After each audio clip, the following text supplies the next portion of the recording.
সুপ্রিয় দাখিল অষ্টম শ্রেণীর শিক্ষার্থী বন্ধুরা, তোমাদের অষ্টম শ্রেণীর বাংলা দ্বিতীয় পরীক্ষার প্রশ্নের 100% কমন উপযোগী প্রশ্নপত্র নিয়ে হাজির হয়েছে এই ভিডিওটিতে। তো এই প্রশ্নটি যদি তুমি পড়ে যাও সুন্দরভাবে, তোমরা কিন্তু অবশ্যই সবগুলো প্রশ্ন হুবহু কমন পাওয়ার সম্ভাবনা রয়েছে। তো চলো দেখে নেই তোমাদের নমুনা প্রশ্নটি। তো প্রথমে দেখো, তোমাদের আজ থাকবে 1 নম্বরে যে সঠিক উত্তর খাতায় লেখো 15 নম্বর। তো 1 নম্বর দেখো, ভাষা বলতে কোনটি বোঝায়? তো ভাষা বলতে বোঝায় অর্থবোধক ধ্বনি। সঠিক উত্তর হবে ক। তোমরা এটা কিন্তু শিখে নিবে।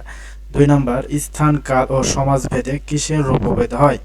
স্থান কাল ও সময় সমাজ ভেদে ভাষার রূপভেদ হয়। 3 নাম্বার প্রশ্ন, কোন দেশের সংবিধান স্বীকৃত ভাষাকে কি বলে? এটাকে বলা হয় রাষ্ট্রভাষা।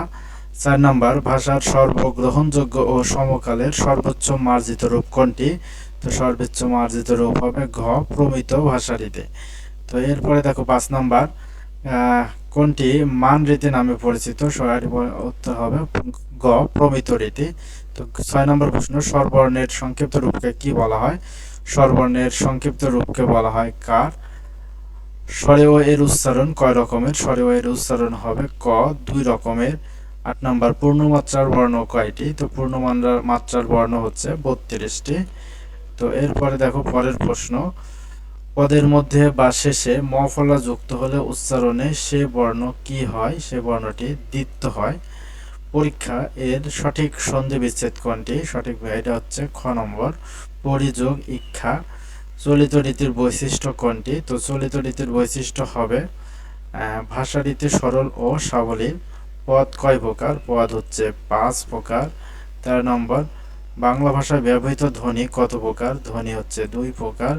নিচের কোনটি উত্তম পুরুষ? হচ্ছে আমাকে, এই শব্দটি হচ্ছে উত্তম পুরুষ। শীতে গাছের পাতা ঝরে যায়, শীতে কোন কারকে কোন বিভক্তির উদাহরণ?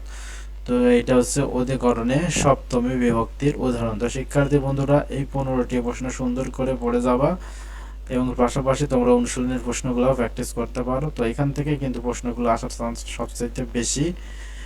আমরা বিগত তোমাদের বিভিন্ন স্কুলে অনুষ্ঠিত প্রশ্ন অ্যানালাইসিস করে তোমাদের জন্য এই প্রশ্নটি দিয়েছি।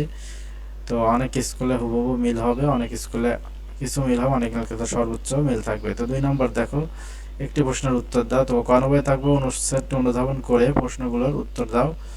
এই যে স্পন্দন প্রতিটি প্রান্ত হিমেল বর্ণ প্রাপ্তি শীতের ছুটিতে জগৎপট্টিতে বেড়াতে গিয়েছে, ওরা সবাই এলাকাটি ঘুরে ঘুরে দেখলো। ওখানে প্রাথমিক দেখো এভাবে একটা অনুচ্ছেদ দেওয়া থাকবে এবং এখানে কিছু প্রশ্ন দেওয়া আছে। তো এই প্রশ্নগুলোর উত্তর দিতে হবে। এরপরে অথবা তুমি চাইলে একটা অনুচ্ছেদ লিখতে পারো, যেটা হচ্ছে বৈশাখী মেলা সম্পর্কে। তো এরপর 3 নম্বরে থাকবে যে কোনো একটি বিষয় লেখা, তোমাকে সারাংশ, কোথা থেকে এসেছে আমাদের বাংলা ভাষা এইটা, অথবা একটা সারমর্ম, ভদ্রমোরা শান্ত বড় পোষ মানায় প্রাণ, এইটা লিখতে পারো। দুইটার যে কোনো একটা। এরপরে ভাব সম্প্রসারণ শিখে যাবে দুইটাই, দুইটার মধ্যে যে কোনো একটা আসবে। এ জগতে হাই সেই চাই বেশি ভরে ভরে, এইটা। অথবা খ নম্বর, বাংলার ইতিহাস এদেশের মানুষকে রক্ত দিয়ে রঞ্জিত করার ইতিহাস, এইটা। 5 নম্বর, যে কোনো একটি প্রশ্ন দেখেন, তোমাকে 2টা দরখাস্ত বা পত্র লিখতে বলা হবে, ক নম্বর একটা এবং খ নম্বর একটা দেওয়া আছে, তুমি যেটা ভালো লাগে সেটা লিখবা। এবং 6 নম্বরে প্রশ্ন থাকবে একটি বিষয়ের রচনা লেখা, তোমাকে 3টে রচনা দেওয়া থাকবে, যে কোনো একটি রচনা লিখতে হবে। এখানে 3টি রচনা আছে, তুমি অবশ্যই সুন্দর করে পড়ে যাবেন।